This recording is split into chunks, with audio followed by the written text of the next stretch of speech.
Good morning, mga biyero. 4:45 in the morning. Bakit sobra nating aga gumising? Well, ganun yung konting sacrifice lang naman kapag gusto mong pumunta sa isang destinasyon na magbibisikleta ka at wala pa masyadong kotse at traffic. Ganun talaga yung mga cyclista. Pero ngayon, saan tayo pupunta? Sa Bataan. Ano? Sama ka sa biyahe ko? Ba't ako magdadala ng kotse? Kasi meron akong race sa Zambales this coming weekend. So, perfect. Pupunta ako ng Bataan.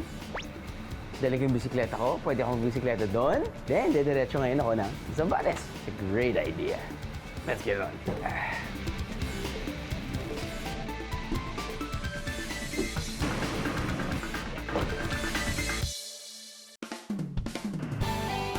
We're all set para sa ating road trip. Aabutin din ng kulang-kulang 3 oras ang ating biyahe papunta sa ating first Bataan destination. Ang Morong, may layo itong 141 kilometers mula Maynila. Dati, mararating ang iba't ibang lugar sa Bataan in less than an hour kung nakasakay ka sa ferry. Pero ngayon, hindi ito operational, kaya ang only option ay road travel. Buti na lang at may North Luzon Expressway o NLEX at Subic-Clark-Tarlac Expressway o SCTEX. Dahil mas maganda na ang daan, mas napabilis pa ang biyahe papunta sa Northern Luzon provinces tulad ng Bataan. Mas makakatipid din ang magdala ng sasakyan pag grupo kayong aalis kaysa mamamasahe sa bus na 200 pesos kada isa. Okay, so, yung BND or yung biyahe ni Drew ay papuntang Bataan. Right? Dala-dala ko yung mga bisikleta ko. Right? On the way to Bataan ay Subic. Nandito tayo ngayon sa SBMA. Tama-tama, meron akong kaibigan nakatira dito. At susunduin natin siya. Well, para siyang considered as local na din eh. So, usually pumupunta ako sa Subic. Minsan dito ako titira sa bahay nila. Dadala niya ako kung saan-saan. Magbabike kami. Pangalan niya ay si Big Mac Daddy.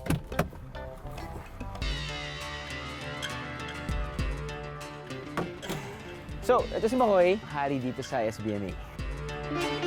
At ngayon may local guide na tayo. Tara na sa ating biking route sa Morong, Bataan.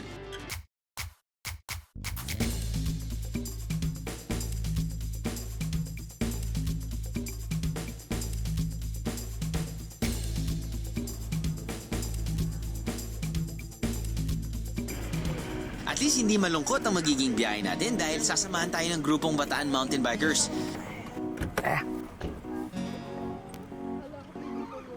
Sir, good morning, good morning. Morning. Andrew, kamusta? Sama ko si Makoy. Hello. So, kayo na po bahala. Set up na lang po namin yung mga bisikleta.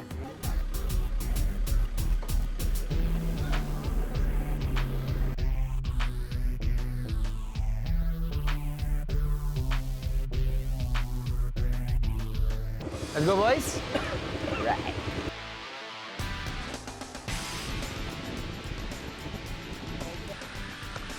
Mula rito sa Subic Morong Backdoor na tinatawag nila, may 10 kilometro rin bago naming marating ang aming sunod na destinasyon. Ito talaga yung masarap sa Subic or sa Zambales or dito sa side ng Bataan. Ang ganda ng kali eh. Tapos kahit anong terrain gusto mo. May flat, may rolling, may pababa. At syempre kung may pababa, may paakyat. Maraming hindi nakakaalam na may mga international triathletes, no? Or yung mga professional triathletes na pumupunta dito sa Subic para mag-train. Dahil yung terrain niya, rolling, flats, daming climbs. Siyempre, sa Subic mainit eh. So nag-heat training sila dito.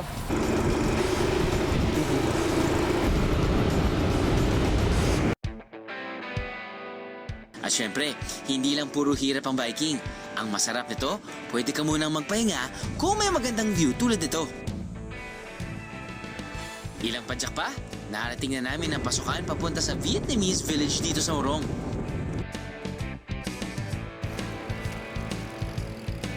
So para sa mga cyclista or mga turista na cyclista, pwede naman kayong pumasok.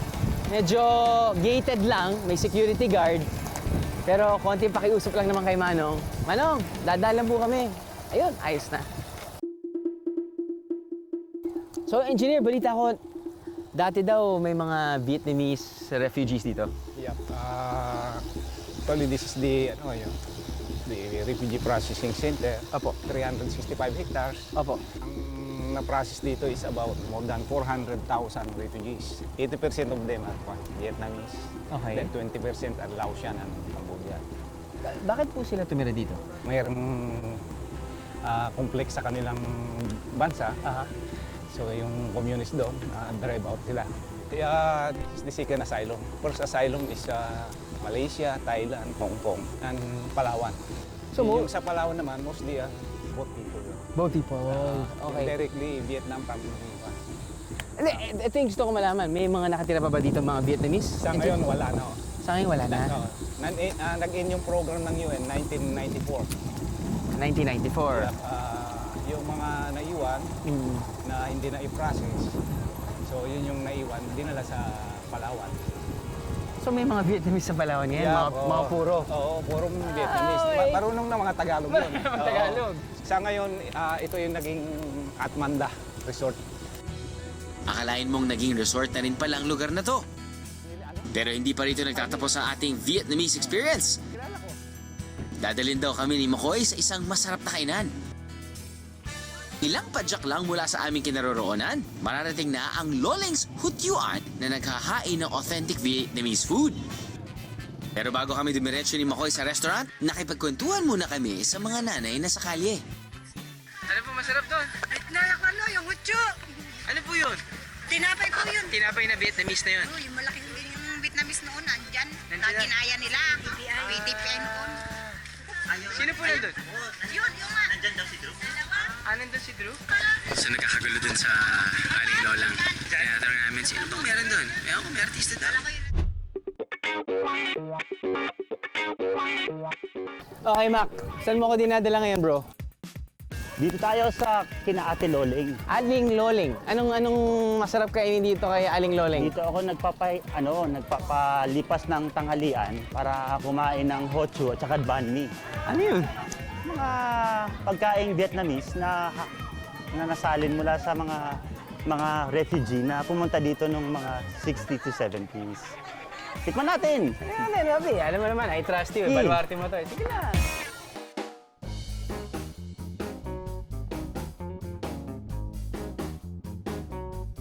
Oy, Makoy, anong meron dito? Mami, anong meron tayo ngayon? Bukod sa cellphone. Po kami Hocho, Banmay, Buntitnong, Bunchayo, at saka Bungano. Ngayon, hindi, bocheng bombo.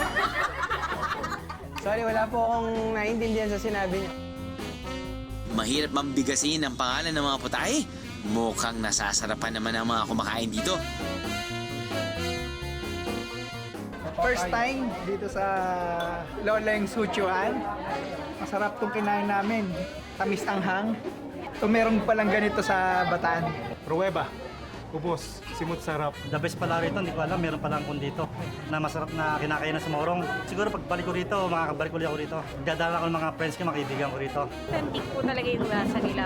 Para ka na rin nag-Saigon, hindi mo na kailangan lumayo. Dito lang po sa Morong, matitikman yung authentic na hucho. Alam mo, ma'am, orderin natin lahat. Gusto ko lang tikman lahat. Kasi sikat na sikat daw kayo talagang kahit saan ako magpunta. Anong Loleng? Anong Loleng? Okay, ma'am. Upuin lang kami dyan. Matapos kong magtinda sa refugee camp, nung panahon ng may refugee dito, naisipan namin magtayo ng kainan ng Vietnamese dito. Nagkaroon ako ng kaibigan na refugee. Ayun, tinuruan ako magluto ng mga pagkain nila. Nung nagsimula ako, kubo lang siya. Yun. Huwag na tayo bro. Ganun na lang? Kain na lang tayo. Eh kasi, alam mo, pangalan nito, Vietnamese dishes eh. Okay? I-describe na lang namin kung, how it tastes like. Ganun na lang. Okay, ito na lang. Noodle soup na may garlic. Tapos nun, pwede natin maikumpara sa... Ayun. Para sa akin, yung experience ko sa Vietnamese food, meron silang hinahalong asukal. Yung soup nila, garlicky, pero sweet. Kasi yung brother-in-law ko, Vietnamese eh. pag gumagawa sila ng spring rolls, yung sauce talaga yung hinahalo nila. May konting suka, may konting asukal. Kaya masarap na may konting asim. And I'm sure wala kang mga hanap sa Manila na 50 pesos na Vietnamese. I don't think so. Now, hindi ako magpapakabusog dito ngayon dahil ang dami pa natin kailangan kainin, no? This one, hindi ko alam yung titulo.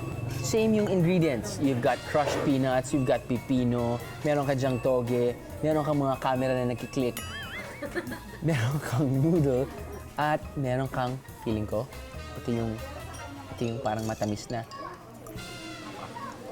Tapa? Or tocino ba?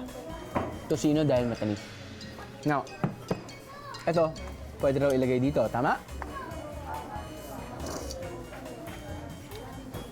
Yun, soy sauce na may konting suka, no? May asukal na naman. Parang ganun eh.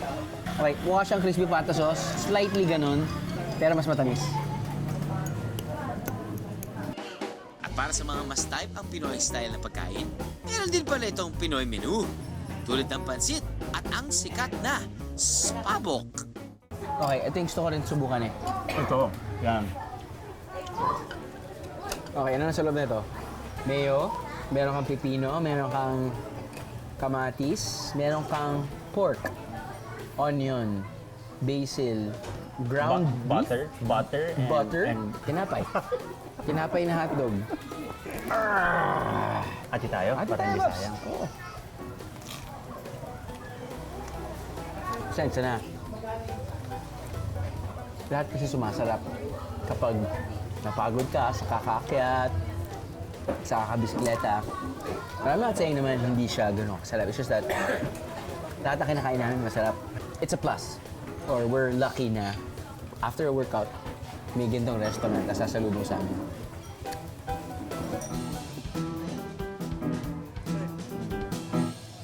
Susunod, Now, anong tawag dito? Chop suey. Kaya nagiging chop suey dahil may ka-suey. Agoy! kasoy overload na food trip. At matapos na nakakapagod na biking, relax naman tayo. May akas. Hindi ako gagalaw. Gagalaw. Ano? Sama ka sa biyahe ko? Ano? Sama ka sa biyahe ko? Nakakapagod din ang ating 10-kilometer biking expedition sa Morong. Buti na lang nandun si Aling Loleng to the rescue. Maya-maya lang, may nadaanan na kaming pahingahan. At para matodo na ang relaxation, diretso tayo sa kanilang volcanic spa. Ito pala ay sinasabi nilang sandwich. Guys, okay kayo dyan? Ayos. Ano ba? Okay, medyo weird ang nararamdaman namin dito sa tinatawag din ng volcanic ash spa or massage. Kasi kami ay, well, kabaon sa volcanic ash. Kuminsan ay gusto kong kamuti ng aking ilong dahil may langaw pero hindi ko makamot. Pero no problem dahil nandyan sila ate.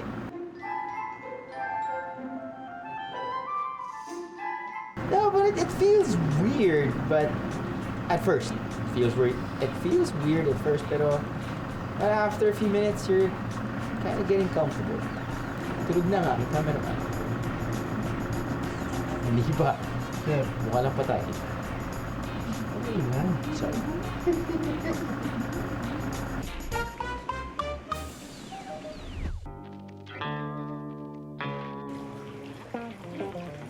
Kung hindi nyo rin naman trip ang volcanic spa, bakit di nyo subukan ng fish feeding session?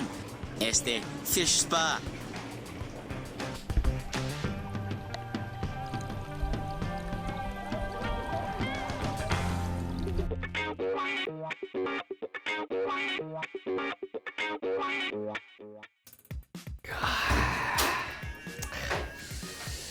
Ayos! Bagong ligo na, Chong. The best! Siyempre, medyo buong umaga tayo nagbisikleta. Now, bagong ligo na ako dito sa ating kwarto. Ito yung kanilang deluxe. Or, I guess, ito na yung pinakamalaking room nila. For $4,500, Good for 4. 1, 2, 3, and 4. Ayos. 4,500, good for 4. That ain't bad at all. TV, meron ka ng ref. Nice view of the roof. Then, swimming pool naman dun. Kayo naman, masyado kayong judgmental. But yeah, there you go. Spacious, 360 view tayo guys, 360. Napapasukan na ba kayo? Ayun. Not bad at all. So, you stay here, I go out. Ugh. We both stay. If you plan to stay here, marami ka namang mapagpipili ang kwarto, depende sa budget mo. Standard rooms start at less than 3,000 pesos. Kung mas marami naman kayo, no problem. Meron din namang kwarto na kasya hanggang 20 tao. Yeah.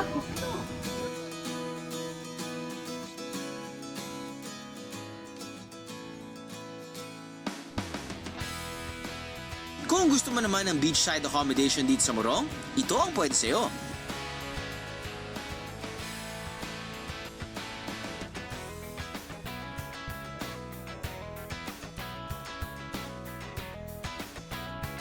Rates start at 3,000 up to 4,000 pesos. Good for 2 na yun, ha? Pero kung trip nyo talaga ang budget accommodation, sa Pilar, Bataan, makakahanap ka ng air-conditioned room for 2 for as low as 1,500 pesos a night. Siyempre, wala itong mga amenities na tulad ng makikita sa mga hotel, pero kung mamamasya lang naman kayo buong araw, good value for money na to mga biyero.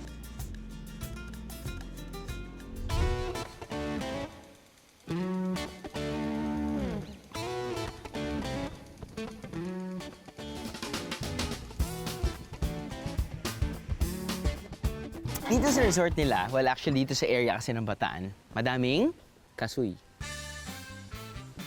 Drinks nila, kasoy shake. Ito yung kasoy. Ooh, does not smell really good. Ganun pala yung amoy ng kasoy, no? Astig. So, yung mga, I guess, yung part of the menu nila, it's your normal comfort food, di ba? Sabihin natin, inihaw na isda. Meron kang inihaw na the baboy. I think you have your lemon chicken. You have your crispy pata. You have your, I guess, fried chicken or roasted chicken, roasted vegetables or whatever. But, dahil nga rich sila in kasoy, pinagburan nila ng kasoy. Sayang naman, di ba? Kasoy is actually a really, really good type of nut. Actually, I think it's a fruit. But it's good. Now, anong tawag dito? Chop suey. Hindi niya alam yan eh. Kaya nagiging chop suey dahil may ka-suey. Agoy. So, magkano per dish? 180 to 240 pesos. Tama na ang dada. Simulan na ang saya. Kamusta yung kasoy? Shake. Should I try it? No? No? Come on. Looks refreshing. Hindi? Okay, fine. Woo!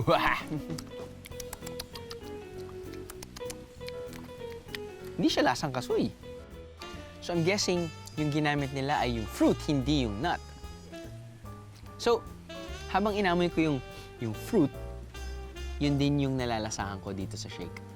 So I guess tama yung hinalang ko na ginamit nila eto at hindi yung cashew nut. Okay? Thank you, class. Ka-suy. Chop suy. Bit of lemon chicken with kasoy. Nihaw na baboy. At more veggies. One great thing about adding nuts to your food, well, syempre, protein yan, di ba? and at the same time, it's good fat.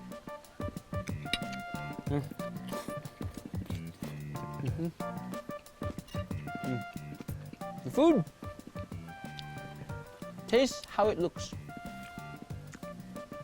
Looks good, so which means tastes good. Mula Morong, time to explore other beautiful spots sa probinsyang to.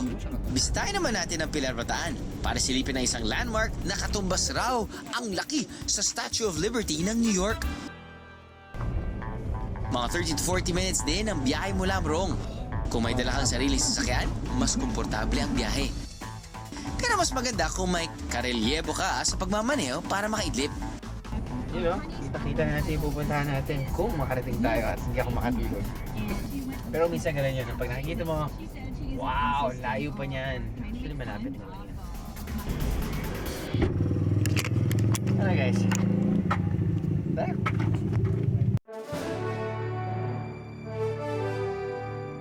Ang Dambana ng Kagitingan o Shrine of Valor ay itinayo noong 1970 para bigyan parangal ang mga magigiting na sundalong Pilipino noong World War II.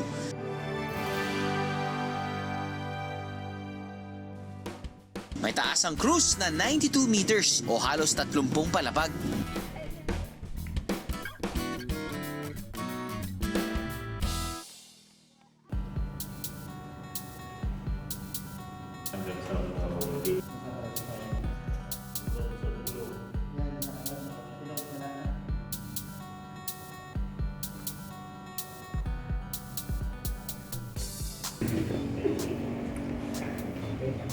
Actually, pwede ka matulog talaga dito dahil nasa tok-tok ka, Noy! Yun ang Bataan? Zambales? I don't know. But hey, it's one heck of a view. Kita ko yung kotse. Uy, may nagrin ako ng aking bike. Just kidding. Kung hindi pa kayo nakakapunta dito sa taas ng Mount Samata, di ba cross yan? Yeah? Nandito tayo sa pinaka-dulo. Ayan. Astig lang. So dito sa viewing deck, mga tao, relax lang. Pwedeng upo sa gitna. Pwedeng, ito, para sa akin, kapag pupunta ka dito, ito yung perfect selfie.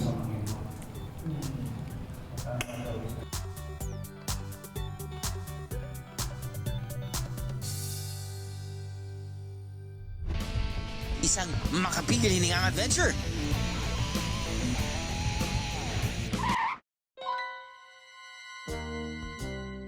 Anong gagawin nyo kapag na-stuck kayo sa gitna?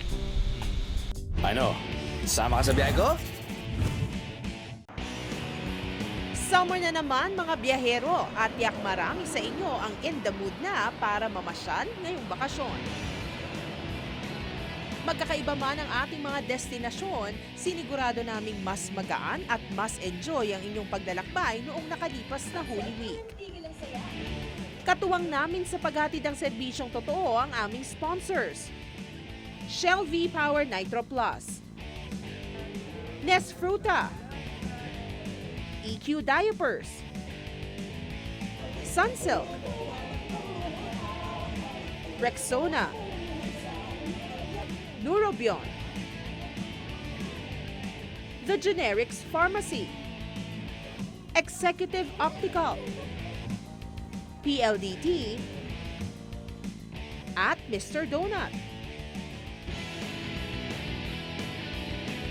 Tulad ng ating nakagawian sa nakalipas na 8 taon, muli kaming naghatid sa inyo ng serbisyong totoo.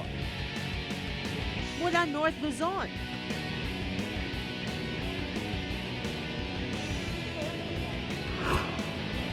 hanggang South Luzon.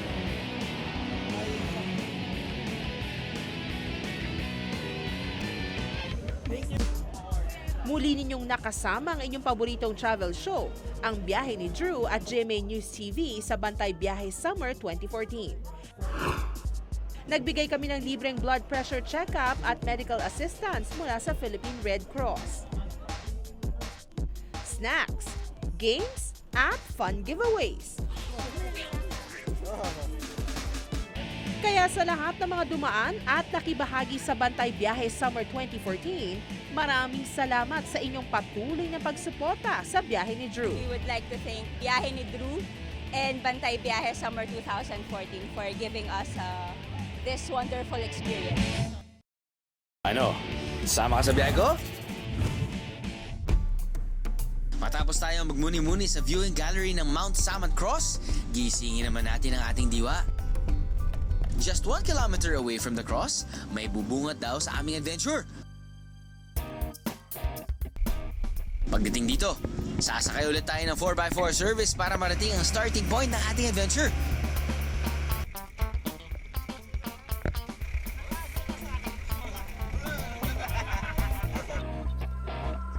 What a sight to behold! Habang malayo pa ako sa pila ng mga zipline, magnanakaw muna ako ng iglip habang nakaharap sa napakagandang takip silim.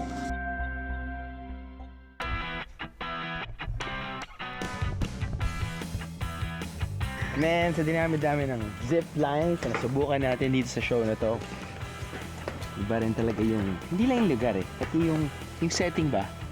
Or yung perfect timing. Diba? Mag-zipline ka, tatawid ka sa ilog, sa bundok, tapos nun, the sun is setting. The sun is going down. And we're going down also. So let's get it on. Itong zipline nila ay may habang 520, 540 meters.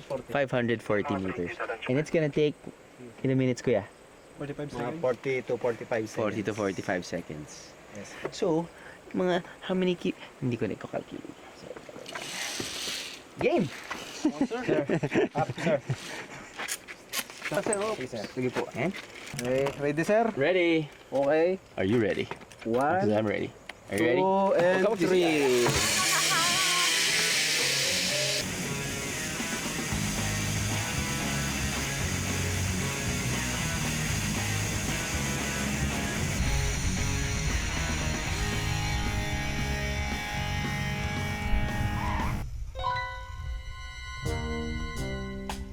Pero teka, mukhang hindi yata ako aabot sa finish line ng zipline na to ah.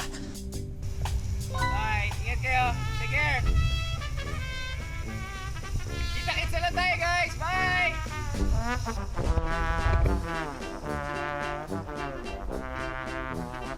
Anong gagawin nyo kapag na-stuck kayo sa gitna? Yes. Check out your surroundings.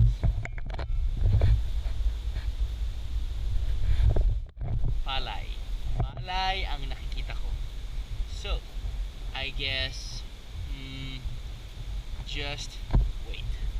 Yun ang magagawa ko. Just wait. Here comes my knight and shining armor. Nasa testing stage pa lang naman itong zipline adventure na to mga biyero at hindi pa bukas sa publiko. Pero pagdating ng Hunyo, may enjoy na ng lahat ang iba't ibang extreme rides ng Mount Samat Treetop Adventure. Ayos na. Uy, ayos ah. Alain mo, bonus. Pagkatapos mag-zipline, ang ganda nga ng setting. Sun going down, tapos nun sasalubog sa yung waterfall. Ha! Ha! Bawal lang ha maligo sa loob ng falls dahil delikado. Sa loob, pero dito pwede. Alright.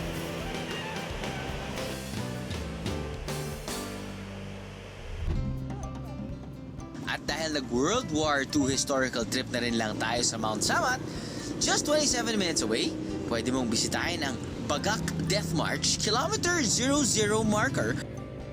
Ilang hakbang lang, makikita naman ang Japan-Philippines Friendship Tower.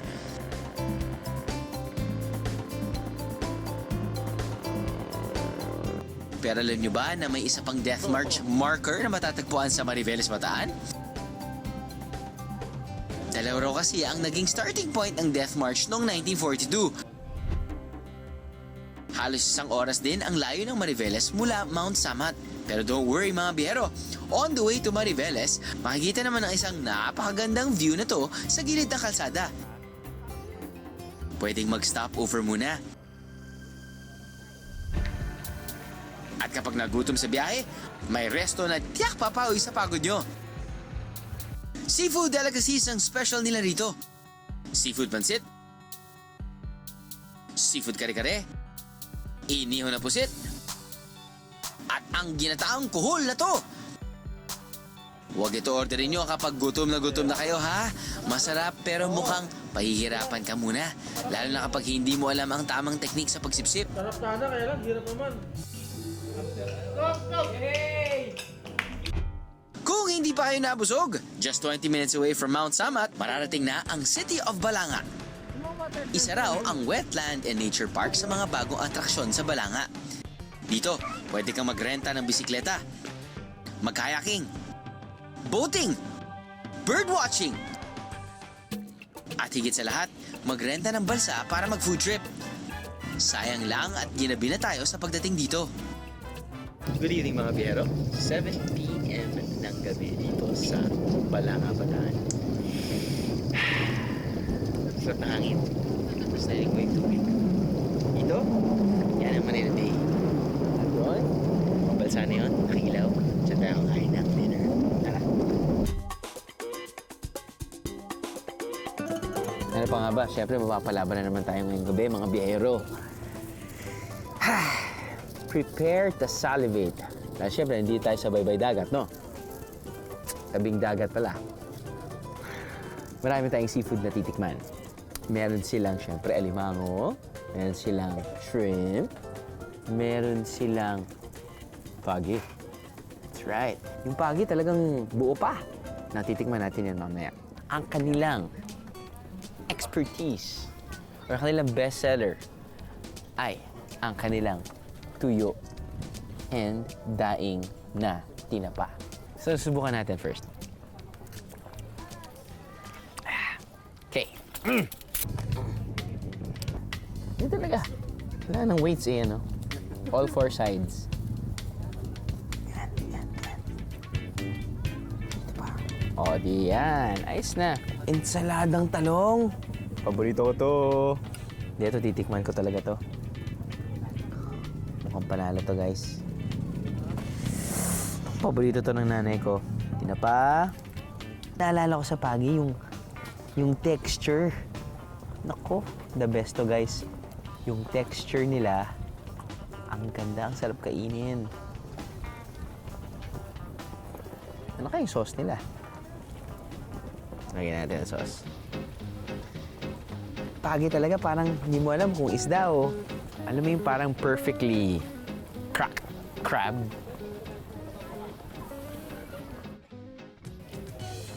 Pwede siya. Andun pa rin yung texture na hinahanap-hanap ko from the pagi. Bakit nga nila hindi ginagawa yun? Daing na bangus, tapos nun, isusmoke nila. Pag smoked fish, lasap po talaga yun. Sarap na aftertaste.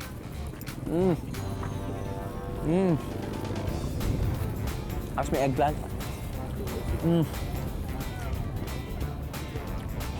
Ayun.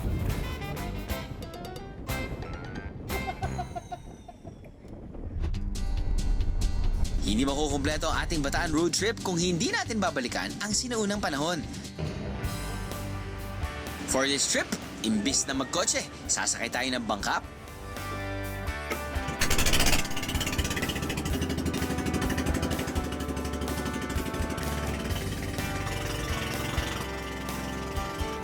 Sa una, parang ordinaryong beach resort lang ang lugar na to.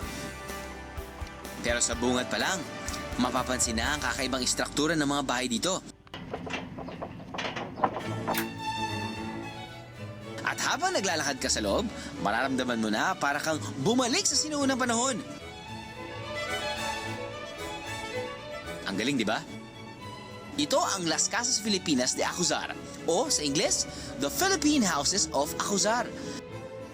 Ang mga bahay na makikita rito ay mga totoong lumang bahay na binili, inayos at inilipat dito para makabuo ng isang makalumang komunidad. Bawat bahay ay may pangalan na base sa orihinal na lokasyon nito. Pwedeng rentahan ng mga bahay, pero depende ito sa kung ano ang pasok sa inyong budget. Beros, pasukin natin ang isa sa mga pinaka-engranding bahay dito.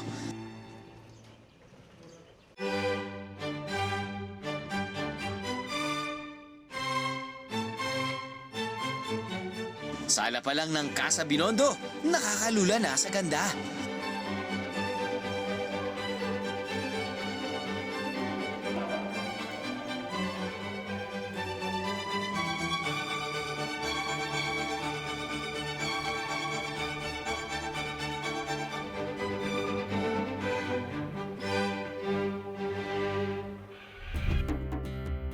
Kung hindi pasok sa budget nyo ang presyo ng mga bahay, meron din namang mas affordable options.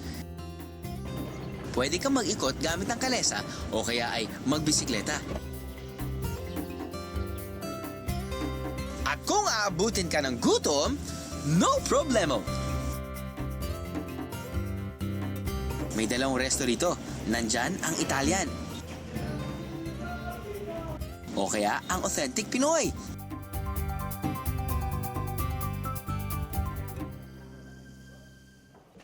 That ends our time travel side trip. Now, back to the future. Hindi naman ako nakasama sa special side trip na yan sa Bagak, Bataan. Nakita ko naman ang plaza ng Balanga City na bagamat mukhang luma ay may modern lighting naman. Astig, di ba?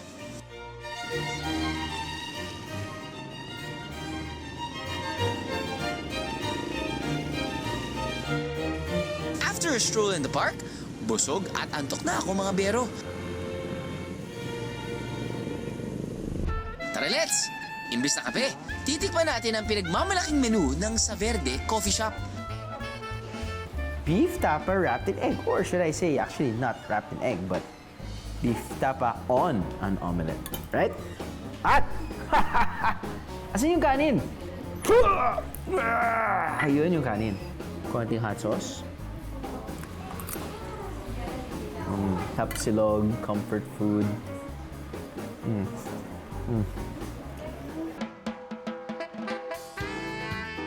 Bukod sa masarap, kakaiba rin ang serving style ng kanilang beef tapa. Ang kanin, ibinalot nila sa loob ng itlog.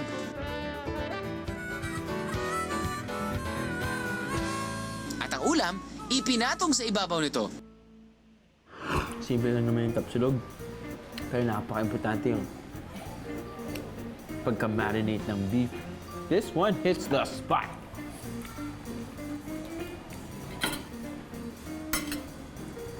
I'm a sucker for bread. Kita mo ng bread nila? This is French toast. Not French toast. This is buttermilk toast. Buttermilk, bread. Buttermilk, period. Tokwa yan, sir? Tokwa.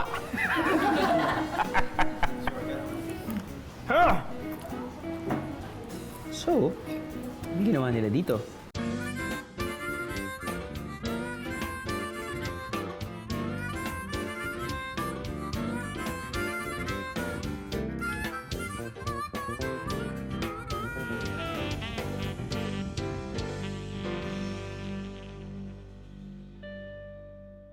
Bata ako, ginagawa ko dati. Paborito.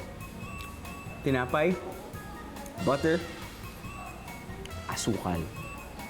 Parang ganito to, pero glorified. Alright, so far. 2 down.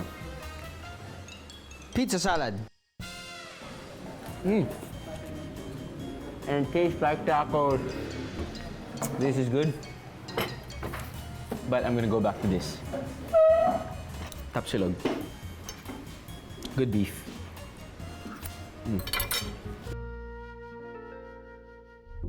At para sa panghimagas, Alright, tara.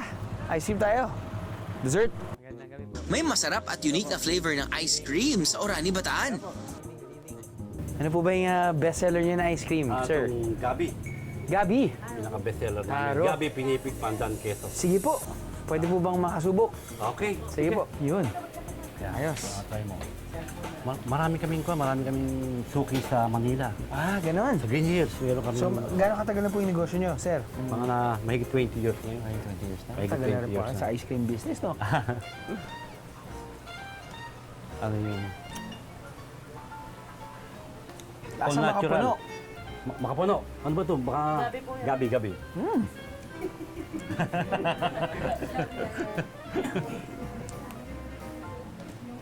Pero lasa makapuno. Well, nasa makapuno. Pero masarap. Masarap siya. Creamy siya, creamy. Yun sabihin ko sana yung texture. Yung texture niya very creamy. Okay. Para matikman lahat niya, Sir Andrew, yung lahat ng flavor natin. Dapat pinikit ko yung mata ko eh. Dahil, Ayun, kuha na. lasa naman siya ube. Hindi, I mean, kasi hindi naman sila nagkakalayo din yung lasa eh, no? Parang, may buo-buo pa siya eh. Ayun ang kuha, ayun ang taro. Ay, hindi, may keso. May keso, may keso. Ube na may keso. Wow. Lasang taro. Hindi, loko lang po. Yun, lasang ube, taro. Yun na yun. Pero yan ang best seller namin. ito po gusto ko. Dahil, Gabi talaga. dahil yung texture masarap, pati meron kang nangunguya na pinipig pati keso. Okay. Yun. Approved, sir. Ayos. Sarap. Natin ito sa kuha. Naka-plastic siya. Siyempre, dapat hindi mawala ang pasalubong. Ano? Sama ka sa biyahe ko? Ano? Sama ka sa biyahe ko?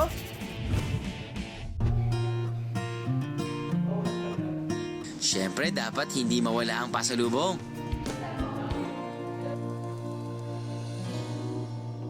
Isang tip mga biyahero, I suggest you visit the Bataan Tourism Office. Andun kasi ang halos lahat ng mga pasalubong items na mabibili mo mula sa iba't ibang bahagi ng Bataan.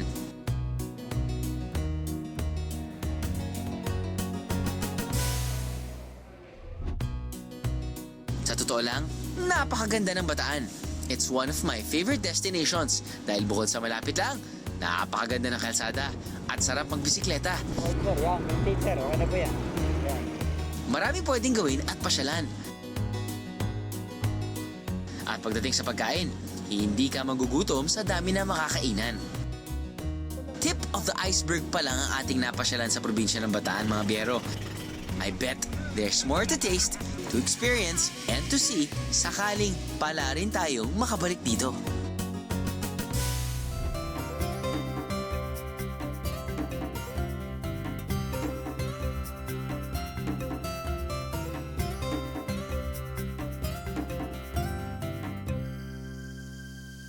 Kapag sinabing Puerto Princesa, alam na Which is the way we like it. ang mga pamilyar na pasyalan. Para siyang squid. Higupin mo parang spaghetti. Pero ang mga hidden wonders na ito, How did you know about this place? uy, bago! What's inside the soup, Mami? Bulalo beef.